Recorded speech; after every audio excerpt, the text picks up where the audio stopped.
समय रोता क्यों है? मोर रोता क्यों है कि मोर ने उसका आंसू पी लेती है? मोर रोते क्यों है? मतलब कि मोर ने उसका आंसू पी लेती है। ऐसा क्या तकलीफ है?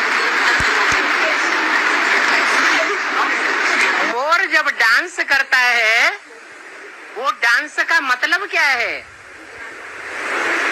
अरे जल्दी जल्दी बताओ। हैं?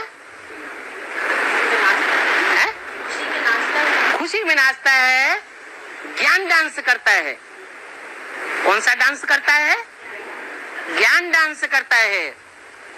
परंतु जो ज्ञान डांस करता है, वो ज्ञान डांस कांटों के जंगल में करता है या फूलों के बगीचे में करता है? हैं? कांटों के जंगल में करता है। अचानक कहीं न कहीं कांटे लगते ही रहते हैं। तो किसी को कांटा लग जाएगा अचानक, तो आंख में से आंसू लुढ़केगा कि नहीं? है? लुढ़केगा। उस आंसू को वो मोरनी पी लेती है। इस स्वरूप को दर्शाने के लिए चित्रकारों ने नारायण जो सांपों की सैया पर लेटा हुआ है, वो सांप किसकी निशानी है? हैं? भिखारियों की निशानी है। शंकर को सांपों से लपेटा हुआ दिखाया गया है। वो सांप किसके संग में आने की निशानी है? हैं? भिखारियों के संग में आने की निशानी है। जैसे कि चंदन के पेड़ में सांप लिपटे रहते हैं, उनको बड़ी ठंडक मिलती है।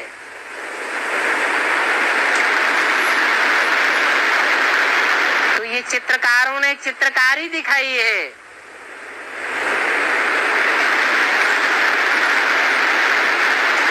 कि सांपों की सैया पर नारायण पड़ा हुआ है, भिखारियों के बीच में, भिखारी सर्पों के बीच में। तो भिखारी दुख देने का काम करेंगे या बुद्धि को सुख देने का काम करेंगे? दुख देने का काम करेंगे। लेकिन एक ही लक्ष्मी दिखाई गई है जो उनके बुद्ध रूपी पांव को दबाती है, सहलाती है, सुख देती है। ईश्वरीय सेवा की पराकाष्ठा में रह करके तो उनको सुख भासता है। ऐसे ही मोरनी को आंसू पीते हुए दिखाया जाता है। और प्रैक्टिकल में आज की दुनिया में मोरनी मोर का आंसू पीती है और फिर नई सृष्टि की रचना करती है। पवित्र रहने वाले मोर मोरनियों को जन्म देती है। लौकिक धंधा करने वाले ब्राह्मण बच्चों के लिए शिव बाबा का क्या डायरेक्शन है? पेट का धंधा कोई चाहे तो चेंज कर सकता है या नहीं कर सकता है? या ये समझ के बैठ जाए हमको पूर्वजन्मों की प्रारब्ध से ये धंधा मिला हुआ है, हम कसाई के बच्चे बने हैं, तो गाय काटना हमारा धर्म है, धंधा है। या शराब बेच रहे हैं, शराब बेचने का हमारा धंधा है, ये हमें पैतृक संपत्ति में मिला हुआ है, ये हम छोड़ नहीं सकते। क्या ये सही बात है? छोड़ सकता है या नहीं छोड़ सकता? अगर कोई कहे नहीं छोड़ सकता, तो मुरली में तो बोला हुआ है शराब के धंधे को युक्ति से चेंज कर दो। शराब का धंधा सब विकारों की बाढ़ लाने वाला है और शराब के धंधे में पैसे की कमाई तो बहुत होती है। तो धंधा चेंज किया जा सकता है। अगर चेंज न किया जा सके तो बाबा क्यों इशारा देते हैं सब धंधों में है नुकसान? है? अरे सब धंधों में नुकसान है या नहीं है? कोई पकड़ के बैठ जाए हमारा तो पैतृक धंधा है, हमें तो 63 जन्मों की थाती मिली हुई है, आखिरी जन्म में हम तो छोड़ ही नहीं सकते। बाप कहते हैं जब 0% रह जाएगा नुकसान होते होते 50 रुपए रोज लगाएंगे और 1 पैसा भी नहीं बचेगा तो धंधा छूटेगा कि नहीं छूटेगा? तो संसार ने जब ठुकराया तब द्वार तुम्हारे आया तो क्या फायदा हुआ? तो क्या करना चाहिए? जिन धंधों में नुकसान है वो धंधे अभी से प्रयास करना है कि नुकसानदायक धंधे छोड़ करके जो फायदेमंद धंधे हैं या धंधा है वो धंधा पकड़ना है। जो हमारे बाप का धंधा वो बच्चे का धंधा। अगर लौकिक बाप ही बुद्धि में रहता है तो लौकिक धंधा याद आवेगा। लौकिक बाप देह का बाप है और अगर पारलौकिक बाप के बच्चे हैं तो जो पारलौकिक बाप का धंधा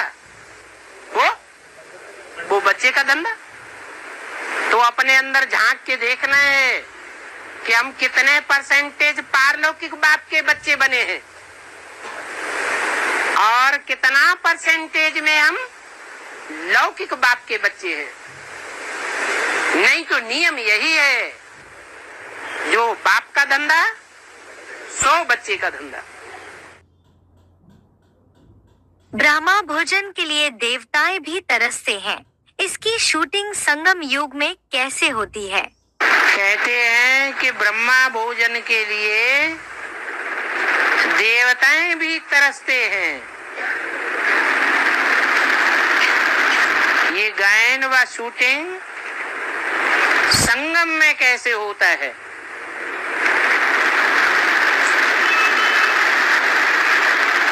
कौन बताएगा?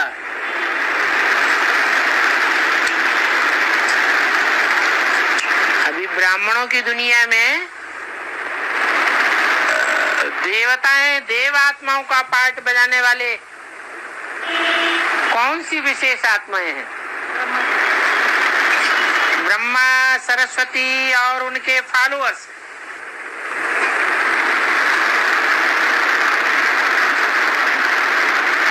जो ब्रह्मा सरस्वती की तरह सहनशीलता को धारण करने वाले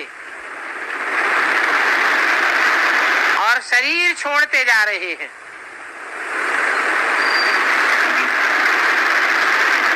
सूक्ष्म शरीर से पार्ट बजा रहे हैं। सूक्ष्म रूप में देव आत्मा का पार्ट बजा रहे हैं।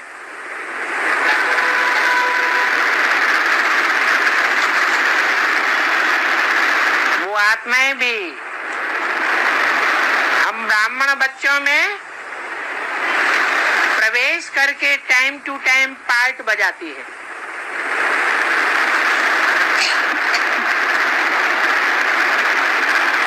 उन देव आत्माओं के पांव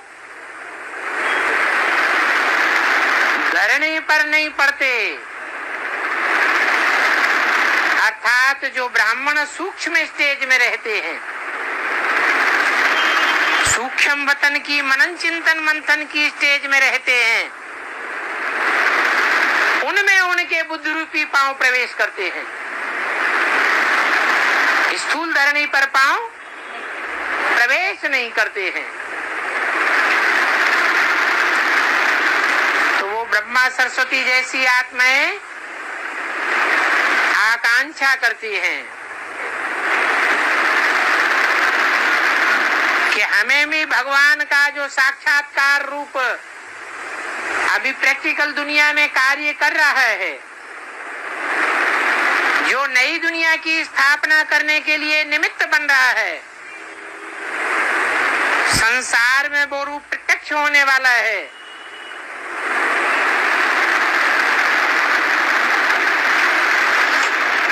उसके नाम से जो भोजन बनता है प्रैक्टिकल में, जिसका गायन है ब्रह्मा भोजन,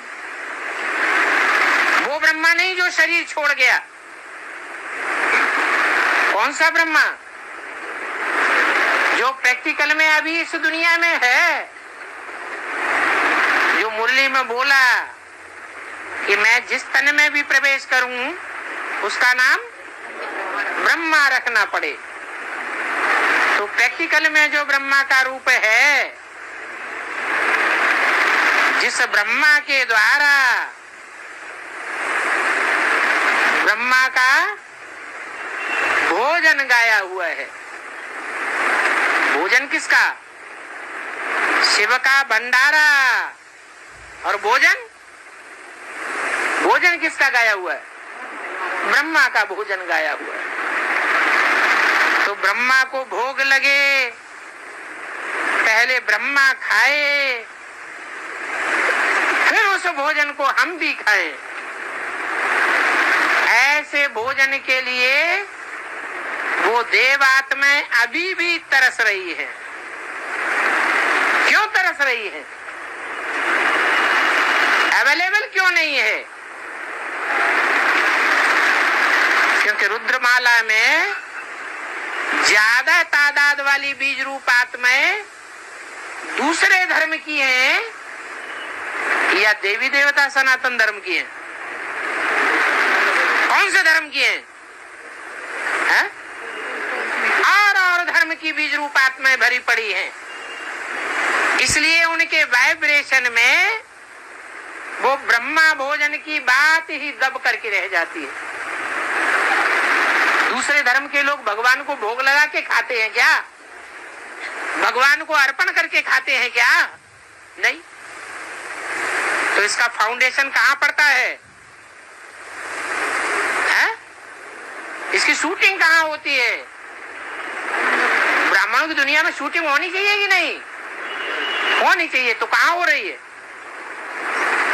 अभी वर्तमान में हो रही है कि दूसरे धर्म की जो बीज रूप आत्माएं हैं, इस बात को कोई महत्व नहीं दे रही हैं कि पहले भगवान के रथ को भोग लगाया जाए, फिर उस भोग को हम भी खाएं और दूसरों को भी खिलाएं। लेकिन जो देव आत्माएं हैं वो तड़प रही है, ऐसा भोजन खाने के लिए तरस रही हैं।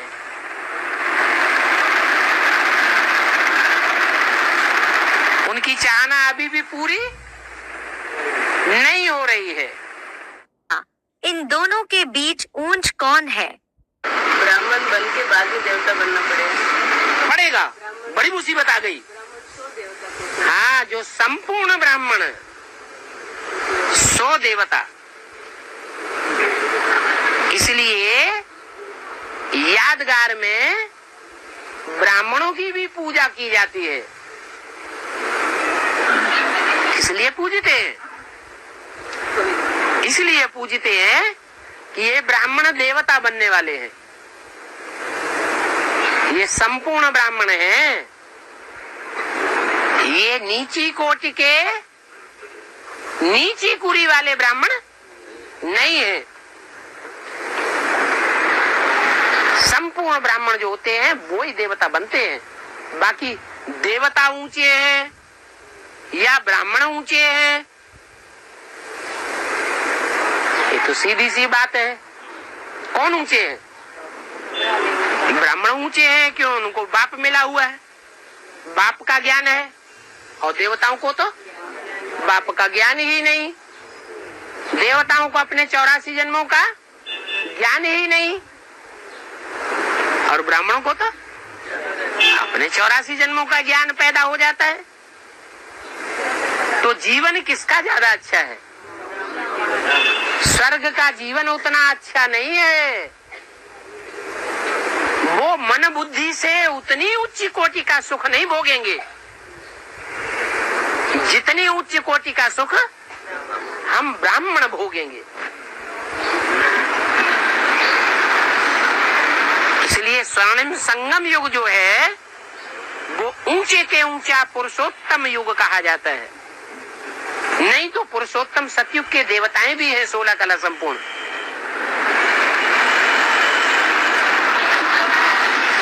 क्या उत्तम तो है लेकिन सब में उत्तम नहीं है। कैसे लागू होती है? बाबा, गुलाब का फूल छोटी माँ की यादगार है, लेकिन हिस्ट्री में आया है कि गुलाब का फूल भारत में मुगलों यानी मुसलमानों ने उगाया है। तो यह बात बेहद में कैसे लागू होती है? देखो,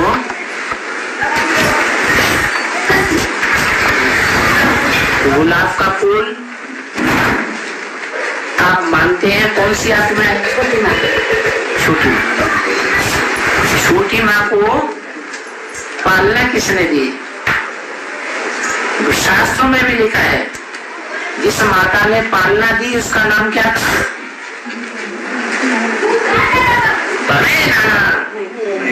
क्या कोई भी डायरेक्शन उनको मिले कहेगी मैं नाम मांगूंगी। नाम दिया है कि नहीं? काम के आधार पर नाम दिया हुआ है ना। तो उसकी पालना किसने दी? मैना। जो ना कर देती है, श्रीमत की आदि बातों को मानती है और आदि बातों को नहीं मानती है, वो देवी देवता सनातन धर्म की पक्की है या दूसरे धर्म की है?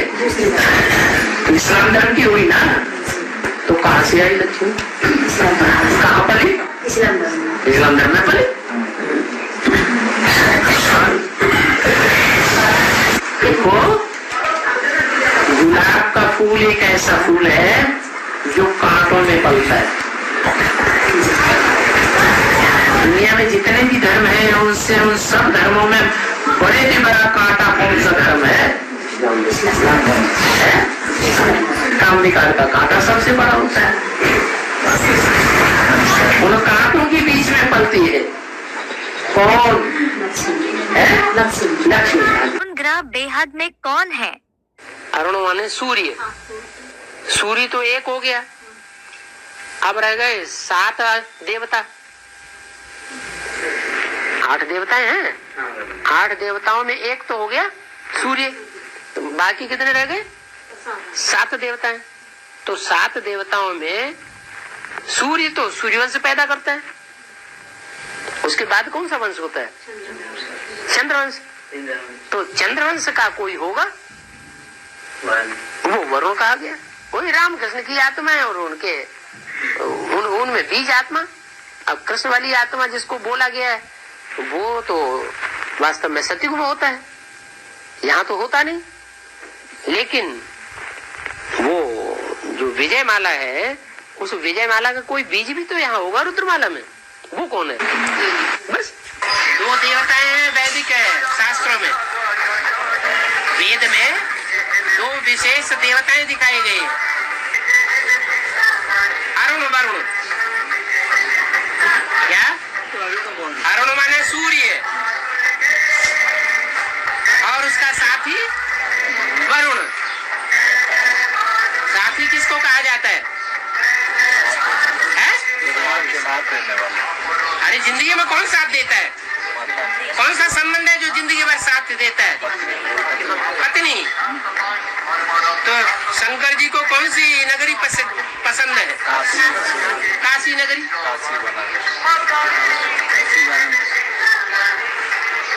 अष्टदेवों की प्रत्यक्षता में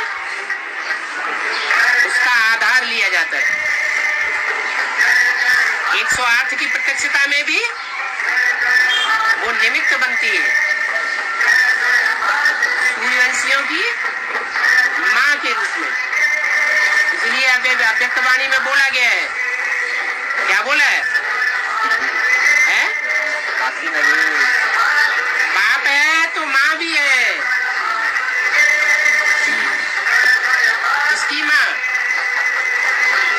सूर्यवंशियों की नहीं, सिर्फ सूर्यवंशियों की।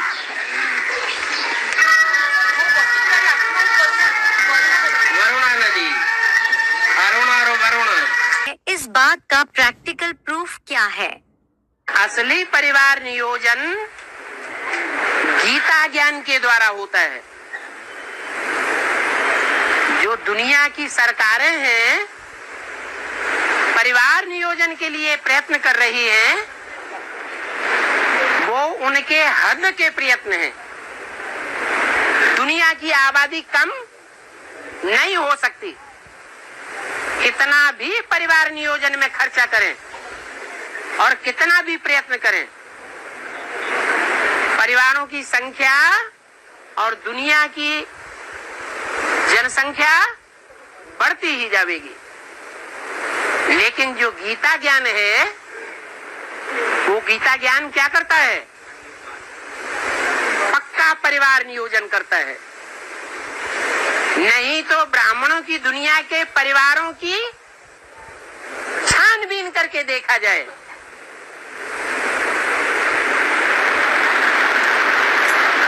परिवार नियोजन ब्राह्मणों की दुनिया में देखा जाएगा ज्यादा परसेंटेज में, या बाहर की दुनिया में देखा जाएगा? ब्राह्मणों की दुनिया में प्रैक्टिकल में देखा जा रहा है। भले कितने भी फेल होने वाले ब्राह्मण हो, तो भी परिवार नियोजन जो अभी अधूरा ज्ञान को ग्रहण करने वाले ब्राह्मण हैं, उनकी दुनिया में ही ज्यादा देखा जा रहा है। जब संपूर्ण ज्ञान को धारण करेंगे तो 100% परिवार नियोजन ब्राह्मणों की दुनिया में होगा और बाहर की दुनिया का विनाश ही हो जाएगा। लिंगायत संप्रदाय में जब कोई शरीर छोड़ते हैं तो उन्हें बैठक मुद्रा में क्यों दफनाया जाता है? एक और प्रश्न था। हमारे गांव में, माता पिता के गांव में एक कास्ट है, बोलते हैं देवा, एक कास्ट है, एक कुल देवांग या लिंगायत बोलते हैं। तो उसको शिव की पूजा करते हैं। तो उनमें ना मरने के बाद शव को शिव जी की तरह, शंकर की तरह बिठाकर ऐसा दफनाया जाता है। हाँ, तो ऐसा क्यों करते हैं वो लोग? कहीं भी ऐसा तो मैंने नहीं सुना है। देखो जो मर जाता है उसकी तो इंद्रियां शिथिल हो जाती हैं, और शंकर जी तो मरते ही नहीं है। वो तो शरीर जैसे स्वर्ग में जाते हैं, जैसे युधिष्ठिर के लिए कहा गया है। तो जो मरेगा ही नहीं वो क्यों धराशायी होगा? तो शंकर को फॉलो करते हैं वो। लिंगायत संप्रदाय, उनके गले में लिंग लटका रहता है। मांसाहारी है। मांसाहारी हैं, उसका मतलब ये है कि जो जन्म जन्मांतर के राजाएं बनने वाले बच्चे हैं, वो रुद्रमाला के, तो जन्म जन्मांतर जो राजाएं बनते हैं वो तो बहुत रानियां रखते हैं। बहुत रानियां रखने के कारण उनकी आदत तो हो जाती है खराब विकार भोगने की। जब स्त्री का चोला लेते हैं तो भी वो विकारी बहुत बनते हैं। तो जन्म जन्मांतर की संस्कार होने के कारण वो संगम युग में भी उनके विकारी संकल्प, दृष्टिवृत्ति खत्म नहीं होती जल्दी, अंत तक संघर्ष करते हैं विकारों से, और आत्माएं धराशायी हो जाती है। तो धराशायी भी नहीं होते और युद्ध करना भी नहीं छोड़ते। लिंगायत धर्म वालों को लिंग दिखाते हैं, बाकी धर्म वाले लिंग क्यों नहीं धारण करते? बाबा, लिंगायत धर्म को लिंग दिखाते हैं, बाकी धर्म वालों के लिए लिंग नहीं दिखाते। यानी लिंगायत धर्म वाले ही लिंग पहनते हैं, बाकी धर्म वाले लिंग क्यों नहीं पहनते? शिव के नजदीक है। लिंगायत वाले शिव उपासक है, शिव के नजदीक है। जब आदमी बहुत नजदीक पहुंचता है तो प्रैक्टिकल में क्या करता है? कोई दूर रहा, मान लो बच्चा बिछुड़ गया, भाई बिछुड़ गया, खो गया, और बहुत वर्षों के बाद मिला, तो क्या करते हैं? मिलेंगे, बाकी पहनेंगे, गले लटक जाएंगे। माने ये साबित करते हैं कि हम दोनों बहुत एक दूसरे के नजदीक हैं। तो ये जो लिंगायत संप्रदाय वाले हैं, वो जो लिंग पहनते हैं हर समय, वो क्या दिखाना चाहते हैं? हाँ, कि हम बहुत नजदीक हैं शिव के। हमारा तन, मन, धन, धाम, सुहृद, परिवार, समय, संपर्क सब किसके साथ लगा हुआ है? शिव के साथ लगा हुआ है। शिव बिंदी के साथ नहीं। विधर्मी धर्म पिताओं के या विधर्मियों विदेशियों की तरह वो बिंदु निराकार साकार में आता है, तो प्रैक्टिकल में हम उसके साथ जुड़ जाते हैं।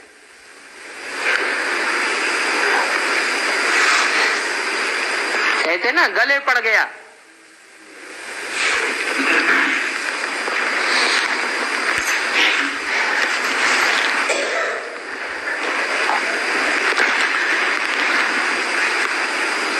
शिव बाबा जितना लिंगायत वालों के गले पड़ जाता है, इतना और कोई के गले नहीं पड़ता। भगवान किनको मिलते हैं? दुनिया में ऐसे भी लोग हैं, 2 की रोटी उनके लिए भगवान है। 2 रोटी, 2 की रोटी, 2 टाइम की रोटी उनके लिए भगवान है। उनको भगवान कब मिलेंगे? उनको भगवान कब मिलेंगे? उनको 2 रोटी भगवान हो गई, फिर भगवान की क्या दरकार? अभी तो कहा आपने कि 2 रोटी ही उनके लिए भगवान है, तो उन्हें भगवान की क्या दरकार? मिलता है। उनके जीवन का लक्ष्य क्या है? खाना पीना मौज उड़ाना।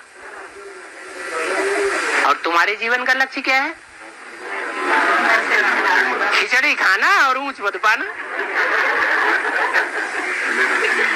सादा जीवन, उच्च विचार। खाने के लिए जीना है क्या? जिंदगी खाने पीने मौज उड़ाने के लिए है क्या? एक कहावत भी बनाई हुई है, क्या बतावे यार क्या कारे नुमानिया कर गए, बीए हुए नौकर हुए पेंशन मिली फिर मर गए। ये जिंदगी काहे के लिए उन्होंने जी? खाने पीने मौज उड़ाने के लिए की। बेहद में पंचांग क्या है? बाबा अच्छा काम करने के लिए पंचांग देखते हैं ना, तो पंचांग क्या? जब राम जी का विवाह हुआ था तो वशिष्ठ जी ने पंचांग देखा होगा कि नहीं? फिर क्या हुआ? सीता को दुख मिला या सुख मिला जीवन में?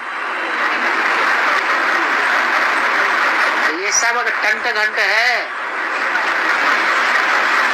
ये कोई जरूरी नहीं है कि इनसे ही सुख मिलता है। अगर इनसे सुख मिले तो सब सुखी हो जाए। ये तो भगवान ही आकर के सुख का रास्ता बताता है। रास्ता बताता है। 5 अंग हैं ज्ञानेंद्रियां, उनके कार्य व्यवहार को देखो। जो 5 भ्रष्ट अंग हैं उनको छोड़ दो, तो जीवन में सुख ही सुख हो जाएगा। दुख का नाम निशान नहीं रहेगा। विष्णु की यादगार में तिरंगे झंडे में सफेद रंग क्यों दिखाते हैं? 7 रंग जो है वो तो 7 नारायणों की यादगार हैं। वो रंगीले हैं।